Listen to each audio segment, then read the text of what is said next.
I felt like the way I describe it as a pastor is I felt like I found a room in my house that I never knew existed. The kind of medium length story is that pretty much as soon as I became a pastor in the Bay Area, and even before, I mean, one of the reasons I love the Bay Area is just because of the excitement and the energy, the industry that happens here. There's a sense here that what we do really does affect the world, and that's pretty true. Mm. You know, um, I did some research a few years ago and looked at the 10 largest tech companies at the time in the US, and seven of them were headquartered within 10 miles of my church and probably your church as well. And Mhm. so the kind of cultural impact that is centered in this location is so remarkable. And I really enjoy that. I enjoy the sense that people are doing things that have lasting impact and affect the world. But then as a pastor, I think I really felt a burden to try to help people understand what their faith in Christ had to do with the kinds of decisions they were making at work, the kinds of companies they were working for, the kinds of companies they were starting, the kinds of products they were designing and releasing.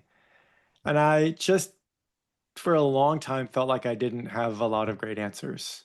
I Mhm. remember one time I used to do young adult ministry and sitting with a young man who worked at Google Maps, and he was fixing bugs, and he said, what does being a Christian have to do with this? And I'm sure I said something, but I don't think I really had much to say Mm. because it just was hard to kind of figure that out.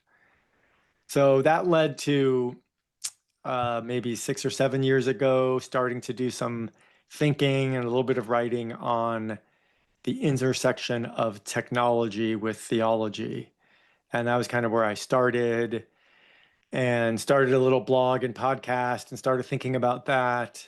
And then probably 4 or 5 years ago, I took over a program at our church that was kind of an in-depth lay training program, a 1 to 2 year, fairly academic training program. And it was really focused on ministry skills. So reading the Bible, studying the Bible, teaching, counseling, those kinds of things.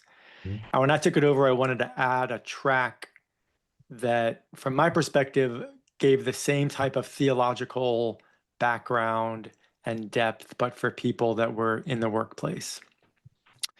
So I started doing research on that, realized that there's a lot of people that have spent a lot of time thinking about that topic, and that they call that faith and work. That's kind of the neighborhood of people that are thinking about that topic.